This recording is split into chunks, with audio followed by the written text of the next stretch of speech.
Now, Conklin and Company continues with Take 3, commentary and analysis from our panel of political contributors.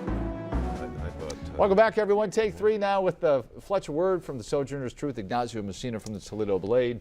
Good to see both of you. Been a little while, so I hope you had a good holiday and good New Year as we go forward into 2013. And with that, new Toledo City Councilman. That's the big story of this past week. Didn't come without controversy, and quite a bit of it, as Sean Enright is sworn in. Ignacio, start with you. It seemed like there was a lot of controversy leading up to it, and then we got to the council meeting where he was appointed, and it kind of just went to a brick wall, and he was appointed with a lot less rancor than I thought there was. But there were other nominations that didn't go anywhere. Sure, right? Jack Ford being the most notable of them. Only got how many? Two votes. Two votes supported by the council president Joe McNamara and Mike Craig. And interestingly, Joe McNamara will probably face some consequences for not supporting the Democratic Party. Oh, absolutely. They're already talking about getting trying to kick him off the executive committee, and he's a possible candidate for mayor. And how will Labor and the Democratic Party deal with him if he does decide to run for mayor because of this? Well, in Fletcher, we had a union representative, high-ranking union representative, saying some things that weren't real complimentary of Joe McNamara this past week. Made national news on the Fox News channel, I believe. So, well, interestingly, as we look at the seat, and Adam Martinez was the one who nominated Sean Enright, and made a point to say that there was no longer any labor representation on council, and with a council of 12 people, he made the point that that's a noticeable absence in a city of this size, with labor being so important. So, Sean Enright seemed to have been pretty much of a slam dunk, which is more than I would have expected going into the meeting. As Ignacio and I were talking off camera, we noted that, there was rancor leading up to it, but once the vote started, it went pretty quickly. On the third vote, George Sarantu switched over and decided that his nominee had no choice, no chance. Right, Constantine Stamos first, right? Yes. One vote for him from George Sarantu, and after that meeting, George Sarantu told me, he's like, we would have been here till midnight. There would have been an impasse. There would not have been a decision, and he just wanted to end that. And for him, I guess he thought that Enright would have been, the most likely candidate to do. And after all that, if you blinked, you missed the proceedings. It was amazingly quick. What does all of this mean in the run for mayor in 2013? Well, to recap quickly, there's going to be 6 at-large seats open. There are 4 incumbents who will probably be running, not including Sean Enright. 4 who have been elected.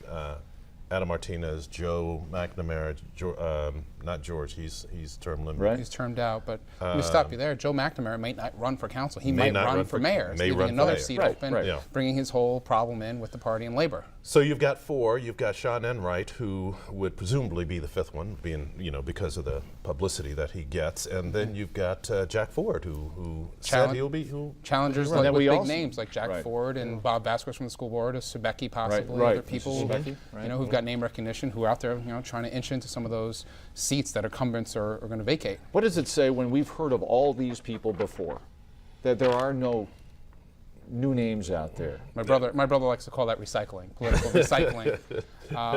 It says it's a darn. Is it like the NBA? The same coaches come around. And it's a darn shame that not so much the same coaches are coming around, because certainly people with experience should have the opportunity. I've done good things. Many have done very good things. But new names, we just don't see any new names bubbling up at the moment. We had, in the last run of the at-large, we had a couple of new names on the ballot. Adam Martinez was one. Right. He won. Broke through. Broke through. I think he finished 6th in that field there. Beating Polly Gherkin. Yeah, but there were a couple others. Terry Beal, who finished out of the running. And I don't see any new names bubbling up. It comes down to how much money you can raise. Like in the mayor's race this year, whoever's going to be successful is going to have to raise $250,000 or $300,000 to win that race. And same thing with council. If you can raise a lot of money, you can get your name out there and buy advertising, and you can get there, especially in a slate race. When you've got 10 or 15 people running for 6 seats, you don't attack anyone. You sort of just get your name recognition out there, and people are going to pick 6. What do I know? Oh, I know this guy. Mark it down. Well, it's interesting. As we tape here on Friday afternoon, there's a news conference going on. Alan Cox is announcing that he's going to run for mayor in 2013.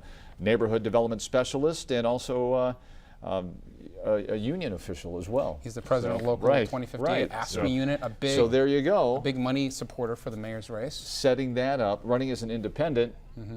Joe McNamara out there. He ran once before, too. Right, correct. 1997. Got 18% of the vote. And Anita Lopez is probably the biggest of the non-incumbent names out there. She has had a number of offices, and is one heck of a campaigner.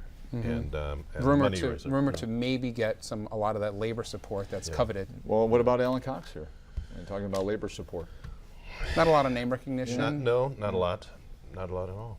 But he's an ASCME president, so it'll be interesting how that plays out.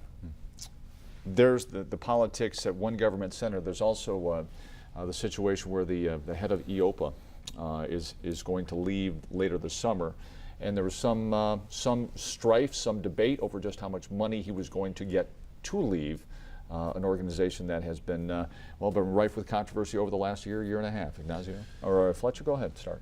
Well, James Powell has been as a long-time employee, has been head of EOPA, Economic Opportunity Planning Association, for since 2009.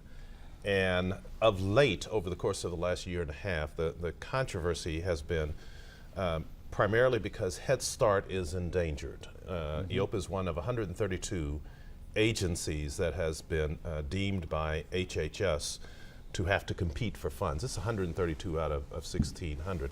Now, Head Start comprises about 60–70% of the funding for EOPA, 13 million out of 17 plus million. So this is a very big deal. Can it survive without Head Start? Funding, that $13 million? It could obviously survive. 4 million, yes, 4 million is not a bad size, but it will not have nearly the political cachet that it has now. And the board members felt that James Powell probably was not the person to be at the helm if they wanted to be successful in securing the Head Start grant again. I mean, obviously the agency wants to go through changes, and generally when you want to go through changes, you change the top guy. Right. A lot of people have been talking about this offer that he got to leave, which he turned down, and now he will be leaving at the end of June without that severance pay or the golden parachute that he would have gotten. It'll be interesting to see who they pick to run this agency, because they've had a lot of problems over the years. Yeah, they have had a lot of problems, and for the most part, the agency has been shrouded in secrecy, so we haven't heard about most of those problems, and things pretty much came to a head with the Head Start debacle, that it is up for rebid. TPS appears to be eyeing bidding on Head Start, and one outside agency that is a for-profit group appears to be competing also. Yeah, TPS seems well positioned to get it, and if they do get it, to implement Head Start programs. They have the buildings, the infrastructure, teachers. They have basically everything they need. Transportation. Exactly. Everything they need to just pop it right into place, make some changes, and make it work. All right, very quickly, Vice President Biden, commissioned by the President, let's get this task force going, come back to me next week. He met with the NRA, other officials this week. How'd it go? Fletcher. He met with gun control advocates and gun rights advocates, and it has made a lot of noise, and quite frankly, it doesn't have a chance of anything happening on the legislative front, but if by executive action, some things may happen. I got to say, what's happening with guns, it's interesting. In Friday's Blade was a story about the school district in Montpelier. Right. Arming its custodians. They're giving its custodians guns. I have to agree with Fletcher as usual. I don't think anything will happen. The NRA is going to stand its ground and load its guns against the opponents. We have to go. Okay. Thanks, All right, well, thanks, Lee. Sorry. See you next time.